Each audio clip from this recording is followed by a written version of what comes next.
करने जा रहे हैं analytical method to determine beat frequency. Again a little big derivation. इसमें दो पार्ट्स में भी इसको काफी बार पूछ सकते हैं।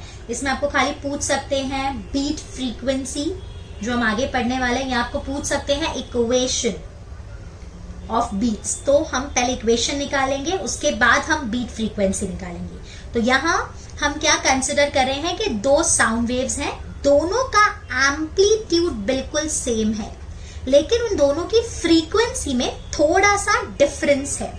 एक की फ्रीक्वेंसी n1 है और दूसरे की फ्रीक्वेंसी n2 है। दोनों किसी एक पॉइंट पे आ गए। कौन सा पॉइंट? x पे। तो हम जो वेव की बात कर रहे हैं, हम x = 0 पे बात कर रहे हैं, ठीक है। तो x = 0 पे जो y1 होगा वो हो जाएगा a sin 2 n1t, और जो दूसरी इक्वेशन होगी a sin 2 n2t। ये हमारी दोनों वेव हैं, दोनों का एम्पलीट्यूड सेम है, फ्रीक्वेंसी में हल्का सा डिफरेंस है। अब जो रिजल्टेंट वेव होगी, obviously that will be the sum of 2 y1 plus y2, so y = a sin 2 n1t plus a sin 2 n2t।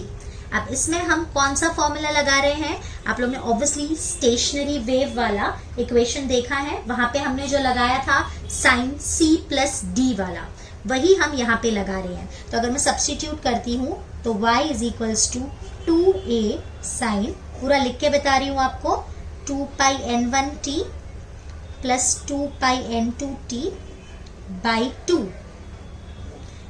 into cos 2 n1t minus 2 n2t by 2।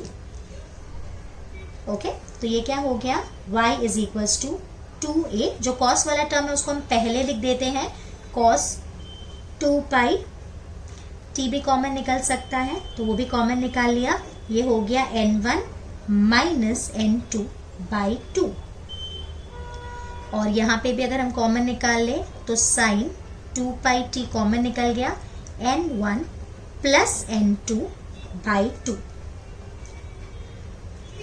अब हम क्या कर रहे हैं, ये जो n1 plus n2 by 2 है ना, इसको एक नया नाम दे रहे हैं n, और ये जो हमारा टर्म है इसको हम नाम दे रहे हैं a।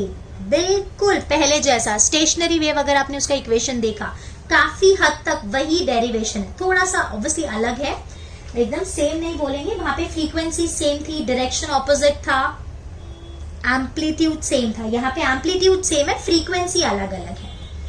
तो अगर हम सब्स्टिट्यूट करें तो हमको y का इक्वेशन क्या मिलेगा? Capital A sin 2 nt। वहां पे जो हमारी वेव, रिजल्टेंट वेव आई थी ना, उसकी फ्रीक्वेंसी बिल्कुल इंटरफेरेंट वेव जैसी थी। यहाँ ऐसा नहीं है, यहाँ इसकी फ्रीक्वेंसी n1, इसकी फ्रीक्वेंसी n2, और ये जो रिजल्टेंट वेव है इसकी फ्रीक्वेंसी n है, where n is what? n1 plus n2 by 2। So here a is 2a cos 2 t n1 minus n2 by 2। Clear? So यहाँ मैंने वही लिखा है, this is the equation of progressive wave having frequency n and amplitude a। So now we are going to deal with the condition for maximum and minimum। जैसे वहां पे अपन ने node anti node पढ़ा था, बिल्कुल उसी तरह से मैक्सिमम को यहाँ पे अपन क्या बोलते हैं? वैक्सिंग, एंड मिनिमम को अपन क्या बोलते हैं? वैनिंग। जब एम्पलीट्यूड मैक्सिमम होगा तब इंटेंसिटी भी मैक्सिमम होगी, तो यहाँ पे अपन को एकदम लाउड साउंड सुनाई देगा, तो उसी लाउड साउंड को अपन वैक्सिंग बोलते हैं। और वैनिंग के टाइम पे एम्पलीट्यूड 0 है तो इंटेंसिटी भी 0 होगी, तो यहाँ पे अपन को साउंड सुनाई नहीं देगी। So this combination of loud sound and a combination of low sound is called as one beat. Okay, तो अभी हम देखेंगे कि वो बीट फ्रीक्वेंसी कितनी होती है, मतलब एक सेकेंड में कितने बीट्स बनेंगे। What is a beat? It is a combination of loud sound and a low sound. तो अब अपन एम्पलीट्यूड की बात कर रहे हैं, तो मैक्सिमम, अब कॉस की मैक्सिमम वैल्यू क्या हो सकती है? +-1। तो a की मैक्सिमम वैल्यू क्या हो सकती है? +-2a, राइट, बिकॉज ये हमारा a का इक्वेशन है। मैं यहाँ पे एक बार a की इक्वेशन लिख देती हूँ साइड में, 2a cos 2 t n1 minus n2 by 2। तो यहाँ पे जो हमारा कॉस हो जाएगा cos 2 pi t n1 minus n2 by 2 is equals two plus minus 1।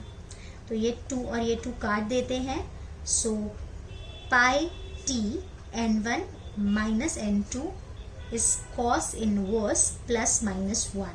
So pi t n1 minus n2 कब मिलेगा? 0 पे, pi पे, 2 pi पे, 3 pi पे and so on. So pi t n1 minus n2 is p pi. pi ने pi को मार दिया तो हमको t कितना मिला? p divide by n1 minus n2. So when p is equals to 0, time is 0। मतलब पहले अपन को सबसे पहले वैक्सिंग सुनाई देगा जब टाइम 0 होगा। दूसरा वैक्सिंग हमको कब सुनाई देगा? जब टाइम होगा 1 बाई n1 माइनस n2। तीसरा वैक्सिंग हमको कब सुनाई देगा? जब टाइम होगा 2 बाई n1 माइनस n2। सो दो वैक्सिंग के बीच में कितना टाइम है?